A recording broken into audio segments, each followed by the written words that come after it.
নমস্কার, আমি রূপসী হালদার। আবারও চলে এসেছি অবরুদ্ধ নিশীথের চতুর্থ পর্ব নিয়ে। শুরু করছি। পড়ছি অবরুদ্ধ নিশীথ, লিখেছেন তেজস্মিতা মুর্তজা। ঢাকাতে আখির লাশ পাঠানো হলো ফরেন্সিক টেস্টের জন্য। তা মুস্তাকিন চেয়েছিল না। সে দিনাজপুরের এম আব্দুল রহিম মেডিকেলে পাঠাতে চেয়েছিল, ব্যবস্থাও করেছিল।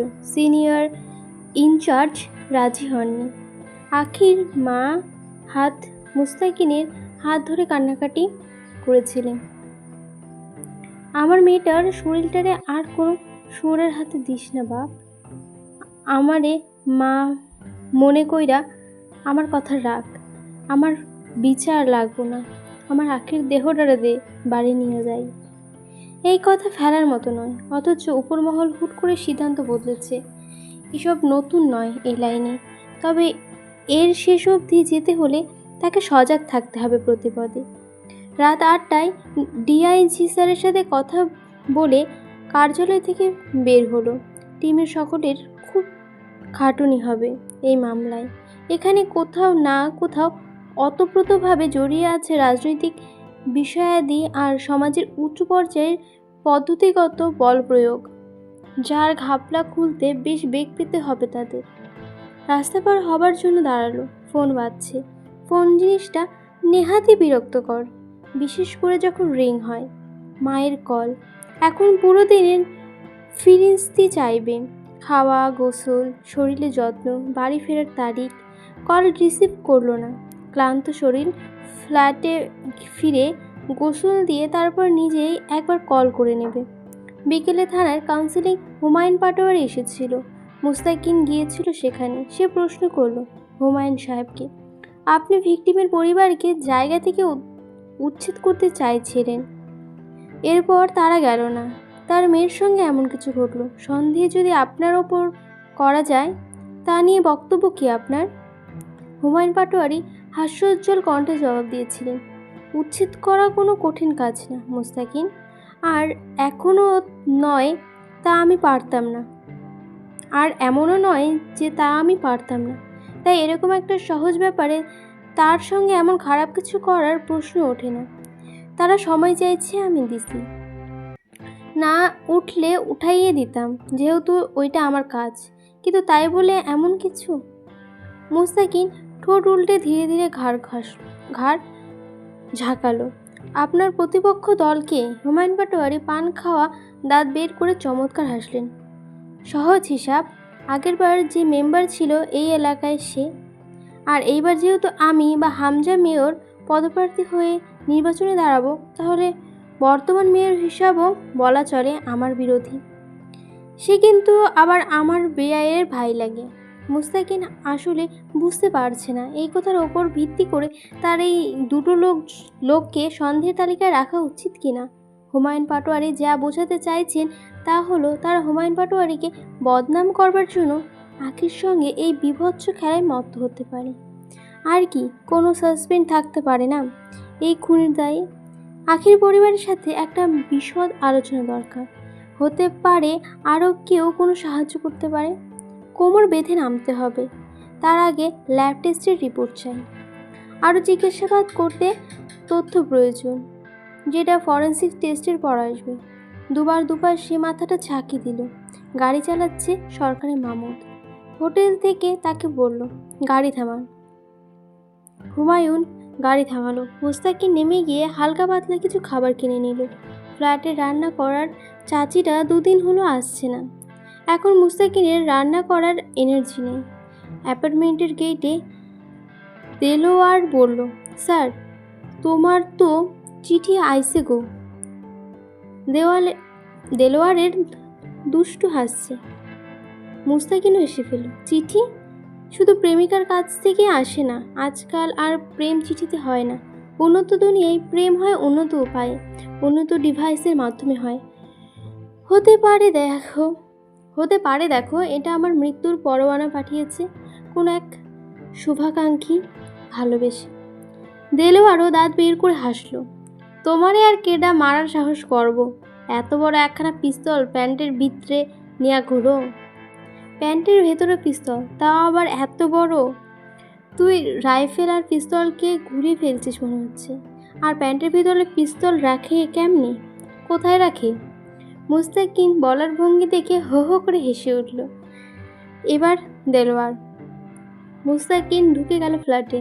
দরজাটা লাগিয়ে খাবার টেবিলের ওপরে রাখা চিঠি নিয়ে বসলো। চিঠিটা রেখে দিল পরিত্যক্ত হলে। বিশেষ আগ্রহ আসছে না তা নিয়ে। সে জানে কার চিঠি। ফ্রেশ হয়ে এসে খোলার কথা ভেবে আবার কি মনে করে দায়েশের হাতে চিঠিটা খুলল। বেনামি চিঠি। কি জানি পরিচয় দাও তুমি নিজের। ও হ্যাঁ, সৈয়দ মুস্তাকিন মহান, ইনভেস্টিগেশন অফ পিবিআই ডিপার্টমেন্ট। না, কেস থেকে সরে যাও অফিসার। তুমিও ভালো থাকো আর আমরাও। নয়তো তোমার এক পিস্তল কতক্ষণ কতভাবে রক্ষা করতে পারবে তোমার জানো। যা করতেছো তা জানের সওদা। হাতে তো পড়বাই। আর যদি সেরকম ইচ্ছে থাকে তাহলে আমার রুহুর জন্য মঙ্গল আর মরার পরে বেহুশত কামনা করো। মুস্তাকিন চিরকুটটা হাতে মুড়ে ময়লার ঝুড়িতে ফেলল। শার্ট খুলে সোফাতে ছুড়ল। আরও মাথা চেপে বসাচ্ছে এরা কেসটাকে। এতক্ষণ তাও ঘুম ঘুম পাচ্ছিল একটু ক্লান্তিতে। মোড়ের উপর রিক্সা থামিয়ে দিল রিক্সাওয়ালা। অন্তু বলল, আর একটু এগিয়ে যাবেন না? না আপা, রাস্তা খারাপ, চাকা আটকাইয়ে যায়, এইটুকুন পায়ে যান। রাস্তাটা ভাঙা। কদিন আগে বৃষ্টিতে পিচ হয়ে নিচু হয়ে যাওয়ায় স্থানগুলোতে পানি জমেছে। সামনেই ক্লাব ঘর, বাইরে দেওয়ালে সেটে রাখা বিভিন্ন রাজনৈতিক পোস্টার, রং বেরঙের কালিতে রাজনৈতিক সংগঠনের নামধাম লেখা সব। সামনের রাস্তায় ওপারে চায়ের দোকানপাট। ক্লাব ঘরের সামনে লাল চেয়ার পাতা অনেকগুলো। বাঁশের স্ট্যান্ডের ওপর ক্যারাম বোর্ড রাখা। চেয়ারে দুজন বসে পা দোলাচ্ছে, সিগারেট টানছে, কেউ চায়ের কাপে চুমুক দিচ্ছে। রাস্তার করুণ দশা। কাউন্সিলের ক্লাব ঘরের সামনে রাস্তার এই হাল। অথচ সেই কাউন্সিলর আগামীতে মেয়র পদের প্রার্থী হয়ে বিভিন্ন সম্মেলনে কত কি করে দেওয়ার অঙ্গীকার দিচ্ছেন জনতাদের। আজকালের মাঝেই একটা বিশাল সম্মেলন আছে প্রাইমারি স্কুলের মাঠে। সেখানে নিশ্চয়ই হামজা জয়ের জম্পেশ একটা বক্তব্য রাখবে। এদের জিহ্বা কয়টা, আর বিবেক এবং লজ্জাই বা কোনো ফেরিওয়ালার কাছে বিক্রি করে বাদাম কিনে খেয়েছে? ভাবতে ভাবতেই কাদায় এক পা পড়ে গেল অন্তুর। ক্লাব ঘরের দিকে তাকালো না। থুতনি বুকে ঠেকিয়ে হেঁটে পার হলো। আচ্ছা। কালো বোরকা ও কালো ওড়নার নিকাবে মুখ ঢাকা তার। ক্লাব ঘরের পাশেই সালমা খালার ছোট্ট বাড়িটি। টিনের গেইটে আঙুলের টোকায় 2-3 বার শব্দ করলো। কিছুটা দেরি করে চাঁদনি গেইট খুলে দিল। অন্তু বলল, ভয় পাবে না ভাবি, আমি খালার ভার্সিটির এক ছাত্র। চাঁদনি নির্লিপ্ত মুখে একপাশে সরে দাঁড়িয়ে ভেতরে আসার ইশারা করলো। টিনের চাল, টিনের বেড়া, তার সামনে একটা ইটের গাঁথুনিতে তোলা ঘর। মেঝে হয়নি, উপরে শুধু টিনের ছাদ লাগানো হয়েছে। নিচের মেঝে কাঁচা, জানলা দরজাও লাগানো হয়নি। চাঁদনি অন্তুকে নিয়ে গিয়ে ঘরে বসালো। পাশের ঘরে সালমা খালা নামাজে বসে খাচ্ছে। করুণ কান্না। অন্তুর বুক ভার হয়ে এলো। চাঁদনি নাস্তা আনতে উদ্যত হলে অন্তু চাঁদনির হাত চেপে ধরে বলল, ভাবি প্লিজ, কোনো আনুষ্ঠানিকতা দেখিয়ে আমার ছোট্ট করবেন না। আপনিও বসুন, 2 মিনিট কথা বলি। সব মিটলে একদিন এসে নাস্তা করে যাব। চাঁদনি মানতে চায় না। অন্তু জোর করে বসালো। জীর্ণ একটা সালোয়ার কামিজ পরনে চাঁদনি, চুলের বেনি উস্কো খুস্কো, মুখের মলিনতার ছাপ। দেখতে চরম সুন্দরী চাঁদনি। কালি পড়া ঢাকর ঢাকর চোখ, আর তা যেন রহস্যময়। নাম কি তোমার? অন্তু বলে ডাকে সকলে। আমিও তাহলে তাই বলে ডাকবো। একটু হাসলো চাঁদনি। হাসিটা অদ্ভুত আর সুন্দর। যদি আগেই চলে যেতেন এখান থেকে তাহলে হয়তো আগের এই হাল হতো না বোধহয়। মলিন হাসলো চাঁদনির প্রত্যুত্তরে। বহুদিনের থেকেই ক্লাবের ছেলেদের নজর পড়েছিল আখিরে খুব চালাতো ওরা। যাওয়া আসার সময় আজে বাজে কথা বলতো। একবার ক্লাবের একজন বাড়িতে আসছিল তার কোনো বড় ভাইয়ের সাথে আখির কুপ্রস্তাব নিয়ে। আম্মা তার একটা থাপ্পড় দিছিল। অন্তু জিজ্ঞাসা করতে ইচ্ছে হলো, সেই বড় ভাইটা কি জয় আমির? আপনার কি সন্দেহ হয় না জয়ের ওপর? করল না প্রশ্নটা। আপনি যে টাকা ফেরত দিতে চেয়েছিলেন মেম্বার সাহেবকে, তা দিয়ে অন্য কোনো জায়গা কিনে চলে যেতে পারতেন। চাঁদনি হাসলো আবার। কেমন যেন দেখাচ্ছিল চাঁদনির হাসি। তুমি ঘটনা লোকমুখে শুনেছ তাই না? অন্তু জবাব দিল না। চাঁদনি বলল, পুরোটা আর আসলটা শোনো তাহলে। এখন শুনি, আপনি বলুন। চাঁদনি তাকায় অন্তুর দিকে। আমি বলবো। অন্তুর চাঁদনিকে ভীষণ অন্যরকম লাগছিল। চাঁদনির বিছানার উপরে ছড়িয়ে ছিটিয়ে থাকা কাপড়গুলো ভাঁজ করতে করতে বলল, আমি বাপের বাড়ির পাওনা জায়গা আর বিয়ের গয়না বেচে আমার ভাইয়ের সাথে নিয়ে মেম্বারের কাছে গেছিলাম টাকা ফেরত দিতে। তারা নিল না। টাকাগুলো দেখলো আর মেম্বার সাহেব বলল, আচ্ছা টাকা যখন জোগাড় করেছো নেওয়া যাবে। আমি ওই হিন্দু লোকটার সাথে কথা বলে দেখি। এরপর অন্যমনস্ক হলো চাঁদনি। যেভাবে বলছিল আমরা নিশ্চিত ছিলাম টাকা নিবে, জায়গা ফেরত পাবো। নিল কি সেই টাকা? চাঁদনি খুব মনোযোগ দিয়ে কাপড় ভাঁজ করতে করতে বলল, সে রাতে বাড়িতে লুট হলো। বলেই হাসলো। কি যে অদ্ভুত নির্লিপ্ত শুনতে লাগলো চাঁদনির হাসিটা। কপাল জড়িয়ে ফেললো অন্তু। চেনেননি তাদের? চাঁদনি হাসি মুখে কাপড়গুলো একপাশে রেখে বলল, তুমি কখনো ডাকাতে দেখোনি না? না, দেখিনি। ওরা মুখোশ পরেছিল। আর চিনলে বা কি? যাবার সময় অস্ত্র দেখে খুব ভালো করে সাবধান করে গেল। আর আমরা সাবধান হয়ে গেলাম। একবার সাবধান না হয়ে হারাই গেছে একটা। অন্তু বুঝলো না শেষ কথাটা। চাঁদনি কি আখির মেজো ভাইয়ের কথা বলছে, যে ক্যান্সারে মারা গেছে?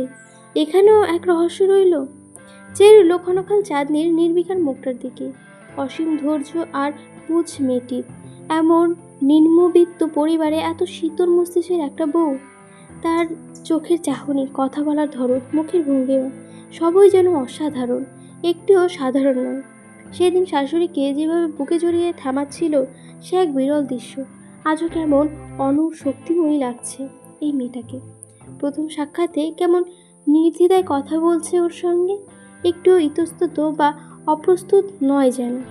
মার্জিয়া কি মনে হতে পারতো না? অন্তু জিজ্ঞাসা করলো, আপনি লেখাপড়া জানেন? চোখ তুলে তাকায় চাঁদনি। এসএসসি পাস করেছিলাম। মুখ খুললে না তুমি? দেখলাম না তো তোমায়। অন্তু নিকাবটা খুললো। অল্প একটু বেজায় মায়াবতী দেখতে অন্তু। সবচেয়ে বেশি মায়া লেপ্টে আছে ঘন পাপড়িওয়ালা চোখের মনি কুচকুচে কালো, তাতে মুক্তদানা ন্যায় ভাসছে আলোর প্রতিসরিত বিন্দু রেখা। এক দেখায় আটকে যাওয়ার মতো সুন্দর মেয়েটা। কালো নিকাবের প্রান্ত এসে ঠেকেছে ফর্সা কপালের উপর। থুতনিটুকুও বের হয়নি। কালো পর্দার আবরণের ভেতরে ছিঁড়ছিঁড়ে মোহময়ী চেহারা। চাঁদনি কিছুক্ষণ অন্তুর নত মুখের দিকে চেয়ে থেকে বলল, খুব সুন্দর তুমি। আপনার কাছে হেরে যাব। দুজনেই হাসল। গেটে শব্দ হলো। অন্তু দ্রুত মুখে নেকাব পরে নিল। সোহেল ঘরে দরজায় এসে থেমে গেল। তার চোখে মুখে কৌতূহল।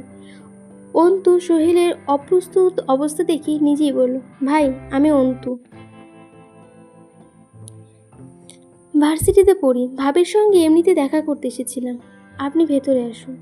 সোহেল ঢুকলো না। দু কদম পিছিয়ে হাত দিয়ে বাধা দেবার মতো করে বলল, বসো তুমি, কথা কও, আমি পরে আসবো। বসো। অন্তুর ভালো লাগছিল এই বাড়িতে। সে বলল, আপনি আসুন, আমি বেরিয়ে যাচ্ছিলাম। অন্তু গিয়ে কান্নারত অভাগী মায়ের পাশে মেঝেতে বসে পড়ল। হাতটা চেপে ধরে বলল, চেনে না মায়? চিনলেন সালমা অন্তুকে। ভার্সিটিতে কমন রুমে দেখেছেন বহুবার। আপনি এইভাবে কাঁদছেন কেন? ক্লাব ঘরে পৌঁছাচ্ছে নিশ্চয়ই আপনার কান্নার স্বর। পৈশাচিক আনন্দ দিচ্ছে ওদের আপনার এই আর্তনাদ। নিজেদের দুর্বলতা অন্তত শত্রুর কাছে প্রকাশ করতে নেই। মুখে হাত চেপে কেঁদে উঠলেন সালমা। অন্তু বলল, যখন কেউ কষ্ট দেবার লক্ষ্যে কষ্ট দেয়, তখন একদম উচিত নয় কষ্ট পাওয়াটা তাদের দেখানো। হয় সেই পরিমাণ সেইভাবেই ফিরে দিতে হয়, অথবা চুপ থাকতে হয়, অন্তত তাদের সামনে। সালমা খালা অন্তুর এই ভারী কথা বুঝলেন। কি না সে জানে না। বললেন, কিন্তু ওরা তো করে নাই কিছু। অন্তু জানালার দিকে তাকিয়ে পড়ল, নিজেকে সান্ত্বনা দিচ্ছেন। সালমা কান্না সামলালেন, তারপর বললেন, ওরা কিছু করে নাই অন্তু। কেডা করছে? আল্লাহ মাবুদ জানে। ওই পুলিশরা আমার বেডির লাশ দিতেছে না কেন? আমার কই নিয়ে গেছে আমার বেডিডারে? আমার বিচার লাগবো না।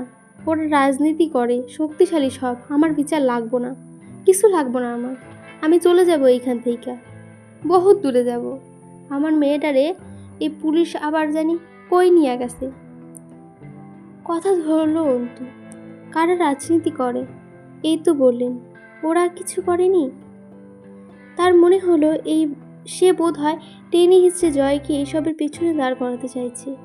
তার সঙ্গে সেদিন খারাপ আচরণ করেছিল বলে জয় বারবার অপরাধী জায়গায় নজর আসছে।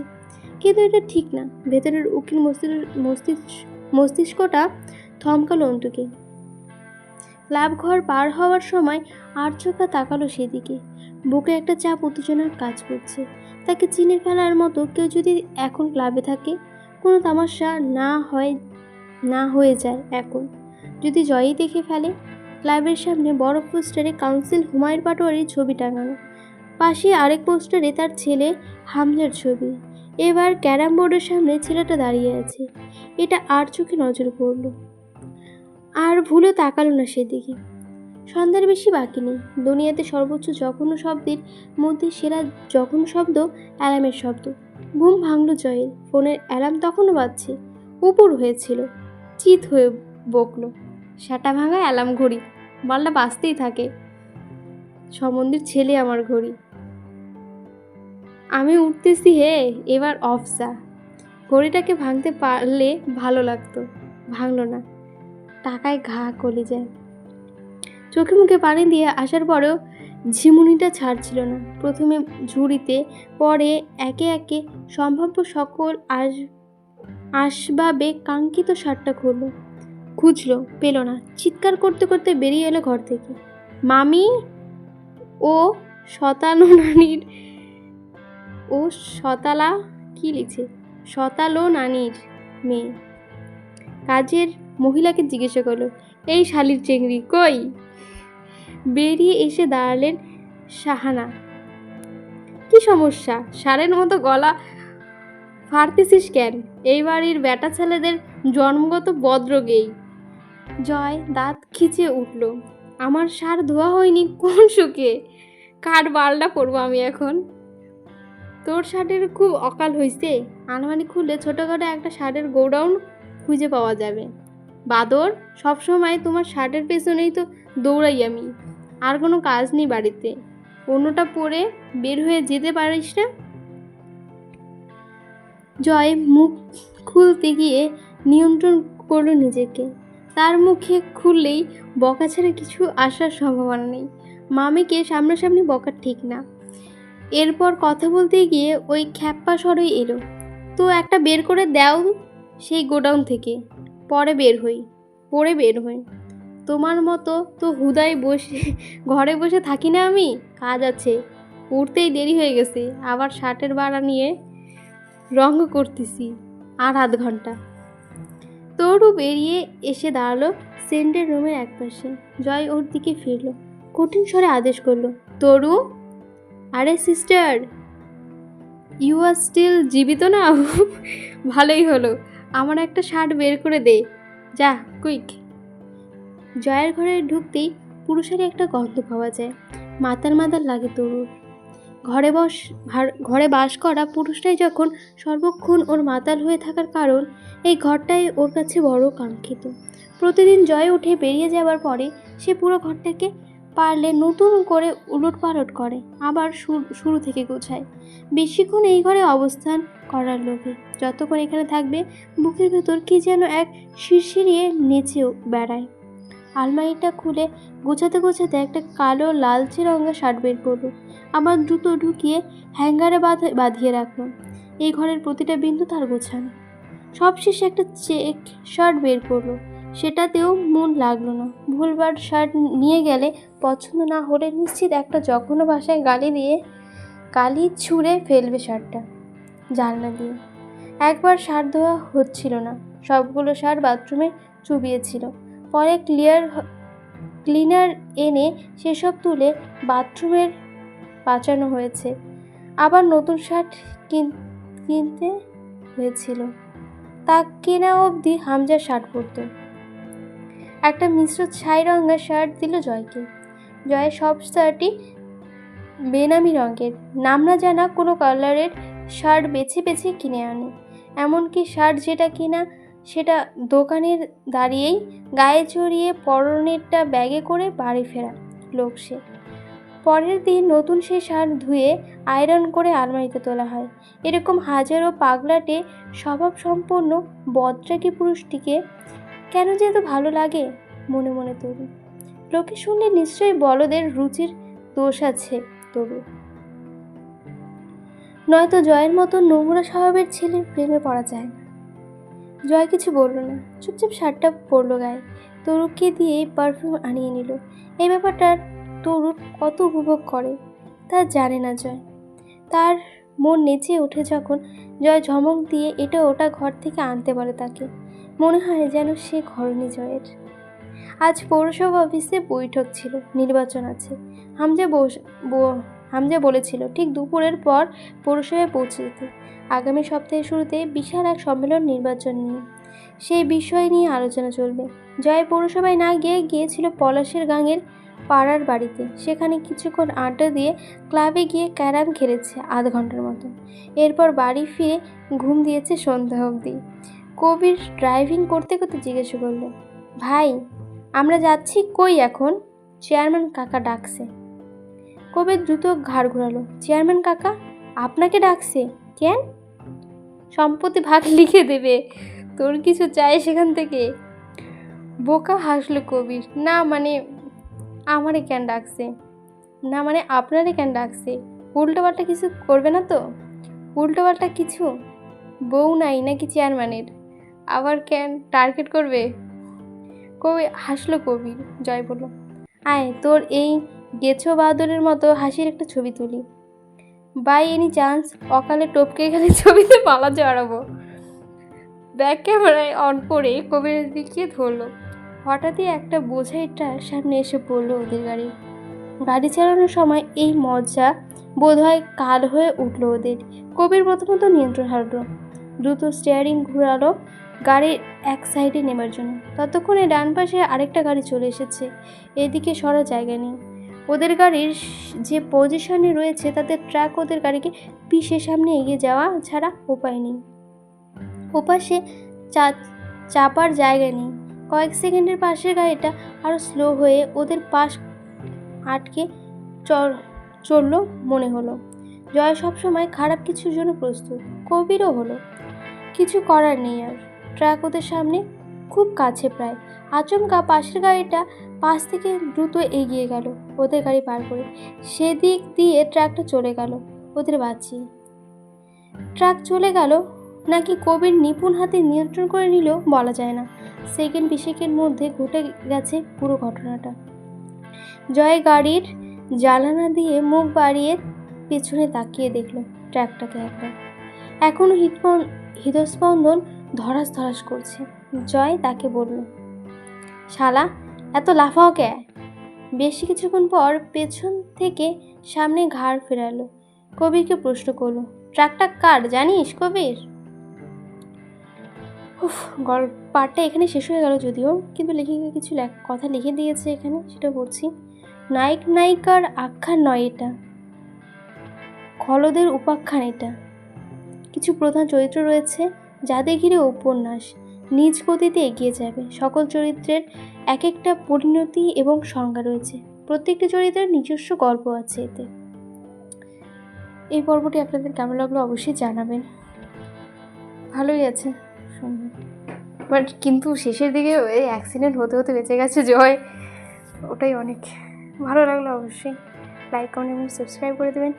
আসছি আজকে, পরে দেখা হবে একটা নতুন পর্ব নিয়ে। ধন্যবাদ।